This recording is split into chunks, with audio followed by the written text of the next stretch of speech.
have you ever heard of her? Is doing you a tremendous disservice.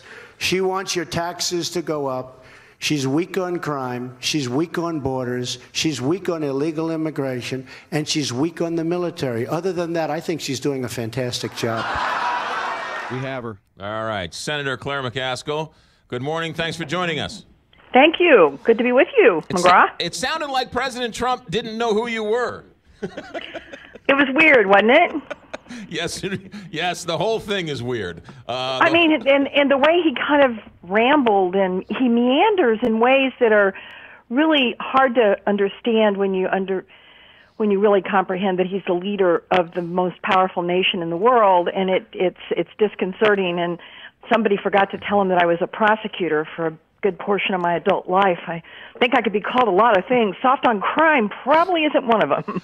You sat next to him a couple of weeks ago when the whole Florida thing blew up with the mother and the fallen soldier. You were standing there or sitting there next to him, I guess in a cabinet meeting or something.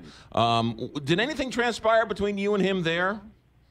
Well, it was he invited the members of the Finance Committee to the White House, and he invited all the Republicans, but he only invited the Democrats that were from states that he won. And I think they put me next to him because I was the Democrat on the Finance Committee in the state where he won by the largest margin. So I think he was. They saw that seating arrangement as a way of putting pressure on me. When I made my points to him at that meeting, A, we haven't seen the bill. How would you ever expect anybody to negotiate with you when we haven't seen the bill? And B, what we know about the bill is not what you're saying. It's not helping working families. It's all about helping wealthy folks and corporations. And I would make specific points about that, and he would look to his cabinet guys, to Steve Mnuchin and Gary Cohn, and go, fix that, fix that. Well, and all the Republicans are looking across at him and the other Democrats kind of going, no, this is the way we're writing the bill. We're not going to change it. So it's hard to know where the show stops and the substance begins, because I couldn't believe the things coming out of his mouth yesterday that were so untrue about this tax plan. The notion that he's not going to benefit is laughable. He is going to have millions and millions more dollars in his pocket, not even counting what his family is going to get through the changes to the estate tax. He also said yesterday that this bill is going to help the people who like him the most, the plumbers, the workers, the teachers, the police officers, the middle class, the working class. Those are the people who are going to benefit the most from this tax bill. No, in fact, the people that make under $75,000 over a decade, they're actually going to have their taxes go up. And let me just give you this one statistic that kind of really shows exactly how weighted this is against that list of people who work hard every day and try to make it all come out even at the end of the month. In 2019 and every year after, 567,000 people in the United States of America, only 500, less than half a million, right around 500,000 people will get $34 billion at least a year in benefits out of this tax bill. Then let's take the 90 million people that make less than $75,000 a year. They're going to get $14 billion. So their average, some will pay more, some will get a little less, in tax liability. I mean, some will benefit slightly, some will benefit not at all, and some will actually pay more. The average they're going to get is $160. So the rich folks, the 500,000 people, are going to get about $50,000 to $60,000 a year out of this tax bill, while most people that are in my state are going to be lucky if they see $100. There's a couple. Where are we in this, Senator McCaskill? It seems like Republicans aren't all on board, and it seems like there are a couple who are wavering. If they had the votes, they would already go to the floor with this. So what are you hearing about the support from the Republicans on this? I think they're going to pass it. I think they've got the votes. I think that they feel such pressure from their donors, and they failed on repeal and replace, and that was hard for them politically because that had been their bumper sticker for years. And once they had to do it, they realized how hard it was to not really harm so many people by making changes that they had advocated for years in the healthcare insurance system. So once they failed on that, the pressure really mounted for them to get something done because they control government. They have the House and the Senate and the White House. And this is the thing that the donor class wants the most, is this tax cut. So I think they're going to produce, because if they can't produce on this either, then they're 0 for 2. And then they really look like they cannot utilize the majorities that the American people gave them. So they're under tremendous pressure. I think that even those that are wavering will eventually fold, even those who are telling me privately that this is going to do terrible things to our debt long term. This is going to do terrible things in terms of the income inequality in this country. It's going to make it much worse. A family like mine should not be benefiting from this, and that's one of the reasons I'm so opposed to it. My family is going to really benefit from this tax cut plan. That is outrageous. My family doesn't need to pay any less in taxes. It's not going to change my husband's business plan. It's in many businesses, they can get capital now. We're at almost full employment, and capital is readily available. So if there's a business that needs to expand now, there is low-interest capital available to them. All right, I have a couple more questions. I have a couple more questions. Go. Please do not filibuster. Yield for a question. Sorry. I get carried away. All right.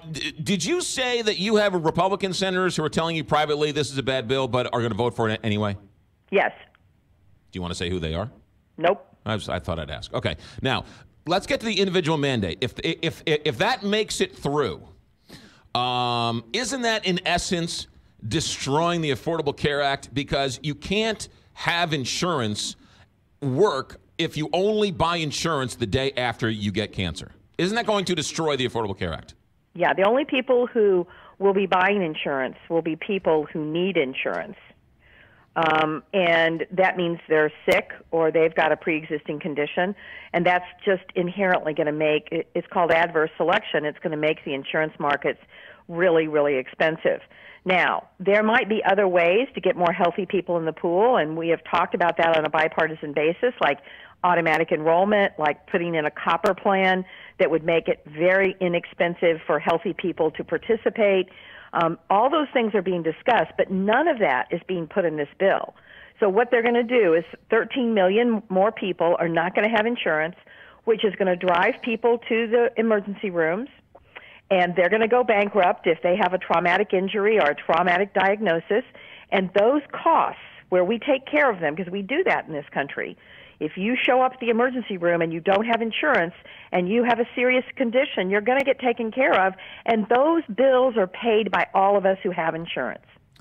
And so all they're doing in this bill is passing on the cost for the 13 million people that are no longer going to have insurance. They're just saying, all you people who are responsible out there and who are paying for insurance, guess what? Your bill just went up. All right, now let's talk about Bob Corker and this idea of these triggers if the perceived profits from this bill do not come to fruition.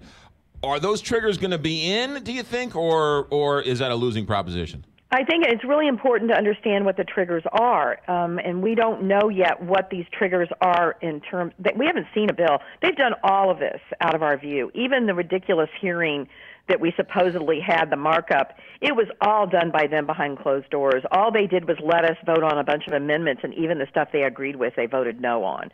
So it was really just kind of a posturing markup. It wasn't a really substantive markup. So we don't know what the triggers look like. But if the triggers are going to trigger spending cuts, that's a real problem, because then you are really going to go directly at the heart of Medicare. You're going to go directly at the heart of Medicaid and Social Security and frankly, military spending. Now, if the triggers are that it rolls back the tax cuts, if we don't see the kind of economic growth that they are all purporting, and it peels back the tax cuts for those folks that are very wealthy, or for the corporations to perhaps peeling it back to 22 instead of 20, still a big decrease, but maybe not as generous. That's something that would make some sense. But I don't think he's got the votes to do that. And I know that the president, no matter what he says in St. Charles, behind the scenes, he's against increasing the child tax credit by slightly changing the corporate rate. He certainly has argued to lower the top rate on taxpayers, the rate that he pays. That's what he's been doing behind the scenes. So he does one thing when no one's looking, and then he comes to St. Charles and says, oh, this is all about working people. It is a scam. It is a bait and switch. This is a terrible bill for most Missourians. Two more questions. I don't understand why they have things in there like doing away with the teacher deduction for donating supplies to the school. That just seems sort of those things, forcing graduate students to claim income for a free tuition. Those things seem to be just sort of out of the blue, weird to sort of take away. Well, what you have to realize is what these guys have done. They've gone shopping in the tax code for any money they can find to push all this money to folks who don't need it. And when they went shopping in the tax code, they thought it was a good idea to pick off the teacher deduction for school supplies and to pick off the fact, by the way, they're protecting corporations and individuals that are rich that have phantom income. And that's what the tuition waiver is. You're getting a benefit, but you're not getting money for it. And so it's called phantom income. Well, you have phantom income sometimes when you have various tax proposals that impact real estate transactions, and they're going out of their way to protect all that, but they were more than happy to pick off the graduate students. It really is. I mean, that's all you need to think about. The president is supporting the House bill that says teachers can no longer take a $250 deduction for classroom supplies. And then he has the nerve to stand up and say, oh, this is going to be great for the teachers. Is it true that my or individual, local, and state taxes will no longer be deductible, but corporations who pay state and local taxes, those corporations, those taxes will be deductible? Yes, that is true. You will no longer be able to deduct your state and local taxes on your income. And by the way, that's what's going to blow a hole in the Missouri's budget, because the deduction is going to double for the state, too. And so there's going to be $1 billion hole in the Missouri budget, and they're not saying anything about how they're going to fill that hole. I don't think Governor Greitens has been willing to even discuss that. So, yeah, you're not going to be able to do that. And by the way, here's the other kick in the pants about this bill. Not only will the businesses be able to deduct state and local, why individuals won't. How about this? A family in Kansas gets a job in St. Louis, and the company that hires them doesn't pay their moving expenses. Right now, they can deduct their moving expenses for moving because of a job.